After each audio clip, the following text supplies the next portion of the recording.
भूमध्य रेखा इतनी गर्म क्यों होती है? हम सब ये जानते हैं कि जैसे जैसे आप भूमध्य रेखा के पास जाते हैं मौसम ज्यादा गर्म होता जाता है और जैसे जैसे आप ध्रुवों की ओर बढ़ते हैं ठंड बढ़ती जाती है। लेकिन ऐसा वास्तव में क्यों होता है? बेशक मौसम पर महासागरों, विभिन्न समुद्री धाराओं जो हवा को गर्म या ठंडा कर सकती हैं, समुद्र तल से ऊंचाई और हवाओं का भी असर पड़ता है। लेकिन इसका मुख्य कारण सूर्य की किरणें हैं, खासकर वह कोण, एंगल जिससे वे पृथ्वी की सतह पर पड़ती हैं। आइए थोड़ा जूम आउट करें और पृथ्वी को घूमते हुए तथा सूर्य की किरणों 10 को देखें। भूमध्य रेखा के पास सूर्य की किरणें सतह पर लगभग सीधे समकोण पर पड़ती हैं और जैसे जैसे हम ध्रुवों की ओर जाते हैं किरणों का कोण छोटा होता जाता है। ये बिल्कुल टॉर्च जैसा है। अगर आप टॉर्च को सीधे किसी सतह पर डालें तो एक छोटा और तेज रोशनी वाला बिंदु बनता है, लेकिन अगर आप टॉर्च को तिरछे कोण पर डालें तो रोशनी फैल जाती है और कम तेज दिखाई देती है। भूमध्य रेखा के पास सूर्य की किरणें लगभग सीधे पड़ती हैं और सतह को कहीं ज्यादा गर्म करती हैं।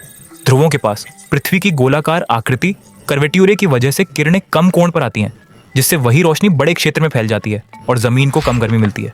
इसके अलावा ध्रुवों के पास सूर्य की किरणों को वायुमंडल की ज्यादा मोटी परत से होकर गुजरना पड़ता है, जिससे रास्ते में ही उनकी काफी ऊर्जा कम हो जाती है और अंत में पृथ्वी की धुरी झुकी हुई है।